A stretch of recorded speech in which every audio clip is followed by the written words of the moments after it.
Unemployment by Samie and James Lanchbury. The dictionary defines unemployment as the state of being unemployed, especially involuntarily, whilst it describes unemployed as without a job or out of work. People are classified as being unemployed if they do not have a job, have actively looked for work in the previous 4 weeks, and are currently available for work. You are said to be actively looking for work if you're undertaking any of the following activities: contacting an employer directly or having a job interview, a public or private employment agency, friends or relatives, a school or university employment centre. This is as well as various other forms of job searching such as sending out CVs or application forms, placing or answering advertisements, checking union or professional registers, internet searches or social media posts. Unemployment is divided into 2 categories: disequilibrium and equilibrium. Disequilibrium unemployment is defined as unemployment resulting from the average real wage rate being above the equilibrium level. This is split into 2 types: real wage unemployment and demand deficient unemployment. Demand deficient unemployment occurs during economic recessions as consumer demand falls. This is similar to the recession the UK is currently suffering in. The aggregate demand curve will shift to the left, with real wages being sticky downwards, therefore the aggregate demand for labour is now less than the aggregate supply. The deeper and longer a recession is, the higher demand deficient unemployment becomes. Equilibrium or natural unemployment is the difference between those who would like employment at the current wage rate and those willing to and able to take a job.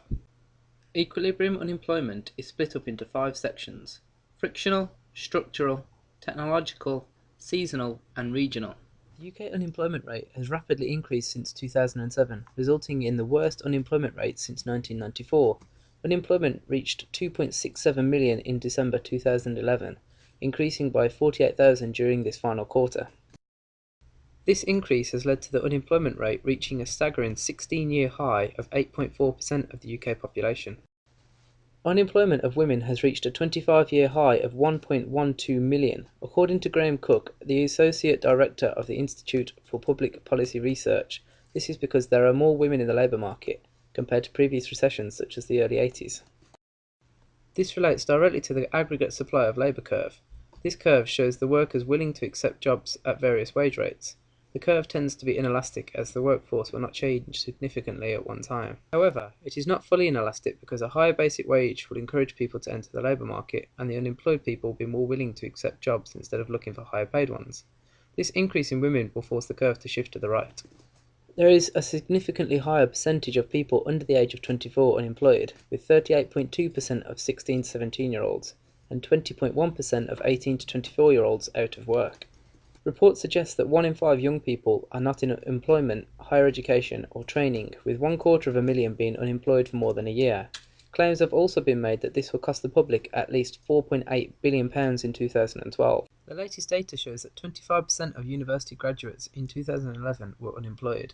This is compared to 26% of school leavers and just 20% of 18-year-olds with A-levels. This high youth and graduate unemployment could be due to lack of experience for youthful candidates, overqualified graduates, along with retired workers and new mothers undertaking part-time employment. You can see that unemployment has increased drastically over the past 7 years as the map becomes darker with increasing unemployment rates. From the legend on the left, we recognise that numbers 4 and 5 of the worst affected areas regularly change throughout the years. The worst 3 affected areas are consistent, as Birmingham experiences the highest levels of unemployment in the country, especially Ladywood, Hodge Hill and Sparkbrook. It's not all doom and gloom. There are many proposed plans from the government to combat increasing unemployment rates. The government have proposed a £1 billion package to help tackle youth unemployment, which will create nearly 500,000 new opportunities for the younger generation, including apprenticeships and work placements. The government are offering employers subsidies of up to £2,275 for taking on 18 to 24-year-old workers from work programmes.